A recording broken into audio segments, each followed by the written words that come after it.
Guys അപ്പോൾ നമ്മൾ 30 day workout ചലഞ്ചിൽ day 17 ആണെന്ന്.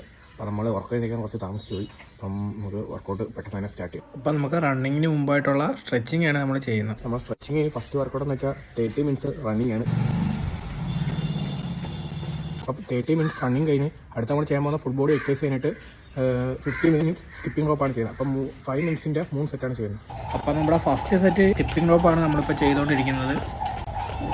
അപ്പോൾ നമ്മൾ 50 മിനിറ്റ്സ് സ്കിപ്പിംഗ് റോപ്പ് കംപ്ലീറ്റ് ആയിട്ടുണ്ട്. അപ്പോൾ അടുത്ത നമ്മൾ ചെയ്യാൻ പോകുന്ന 30 മിനിറ്റ്സ് ഷാഡോ ബോക്സിംഗ് ആണ്. 10 മിനിറ്റിൻ്റെ 3 സെറ്റാണ് ചെയ്യുന്നത്. ഓക്കെ, അപ്പോൾ നമ്മുടെ ഫസ്റ്റ് സെറ്റ് ഷാഡോ ബോക്സിങ്ങിൽ നമ്മൾ കൂടുതലും 1-2 കോമ്പിനേഷൻസ് ആണ് നമ്മൾ ചെയ്തത്. ഗൈസ്, അപ്പോൾ ഇത് നമ്മളെ ലാസ്റ്റ് സെറ്റ് ഷാഡോ ബോക്സിംഗ് ആണ്. സത്യം പറഞ്ഞാൽ നമ്മൾ നല്ല രീതിയിൽ ടയേർഡായിട്ടുണ്ട്. ലാസ്റ്റായിട്ട് നമ്മൾ എല്ലാ ദിവസവും ചെയ്യാറുള്ള പോലെ 100 പുഷപ്സ് ആണ് ചെയ്യുന്നത്. ഗൈസ്, അപ്പോൾ 100 പുഷപ്സ് കഴിഞ്ഞ് ലാസ്റ്റ് നമ്മൾ ബോഡി നല്ല രീതിയിൽ സ്ട്രെച്ച് ചെയ്ത് നമ്മൾ മസിൽസ് എല്ലാം നല്ല രീതിയിൽ സ്ട്രെച്ച് ചെയ്ത് കൂൾ ഡൗൺ ആക്കിയാണ് ചെയ്തത്. ഗൈസ്, അപ്പോൾ നമ്മൾ 30 ഡേ വർക്കൗട്ട് ചലഞ്ചിൽ ഡേ 17 ആയിരുന്നു. അപ്പോൾ അതും അങ്ങനെ കംപ്ലീറ്റ് ആയിട്ടുണ്ട്. അപ്പോൾ ഗൈസ് ഫോളോ ചെയ്യുക, സപ്പോർട്ട് ചെയ്യുക.